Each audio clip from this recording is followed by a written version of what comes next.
যখন road to Glory সর্বপ্রথম আমি খেলছিলাম মনে আছে, আজ থেকে প্রায় কতদিন আগে স্বপ্ন ই স্পোর্ট যখন চালু হয়েছে, এক বছর হচ্ছে, প্রায় এক বছর। প্রায় এক বছর বেশি হবে যাই হোক, রোড টু গ্লোরি এর আগে একটা মিটিং হয়েছিল পিসি কমিউনিটি, ফোন কমিউনিটি ইনাদের সঙ্গে। এখানে আমরা ছিলাম, আমি ছিলাম। তো এখানে আমি বলে আসছিলাম যে ভাই আপনাদের আপনারা স্টেপ নিবেন, কমেন্ট করবেন। ডিসকর্ডে একটা মিটিং হয়েছিল, অনেক মানুষ, কত মানুষ ছিল আনুমানিক স্বপ্ন? একটু অ্যাড করে দেন ভাই, যে তখন কোনো মডারেটর বাংলাদেশে এক্সিস্ট করতো না। তখন কোনো মডারেটর বাংলাদেশে ছিল না। যখন ওই মিটিংটা হয়েছিল তখন বাংলাদেশে বর্তমান যে মডারেটর যেনারা আছেন ওনারা কেউ ছিল না। তখন ছিলাম হচ্ছে মিটিং এ আমি ছিলাম, আর ক্রিয়েটরদের ভিতর কে কে ছিল স্বপ্ন?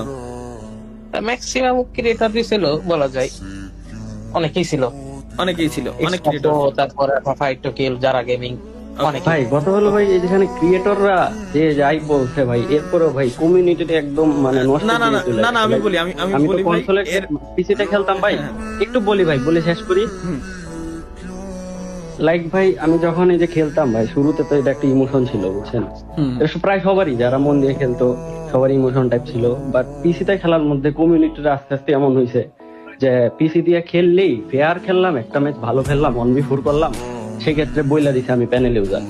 বা এটা মানে এমন একটা অবস্থায় মানে চলে গেছে, আর প্রতি ম্যাচে খালি মানে বাচ্চারা পরে একটু পরে পরে গালি দেয়, এই সেই। ভাই এসব একদমই ভাই মেনে নেওয়া যায় না আর কি ফ্রি ফায়ার গেমটার মধ্যে। তো এরপরেই ভাই ছাইরে আসলে পাবজিতে আসছিলাম, প্রায় অনেকদিন হয়ে গেছে, তো তখন থেকে কন্টিনিউ করা হইতেছে আর কি। বাট আমি আশা করতেছিলাম যে তখনই ভাই কোনো বড় বড় ইউটিউবার এদের নিয়ে কথা বলা উচিত ছিল, এই হ্যাকার ট্যাকার এসব নিয়ে।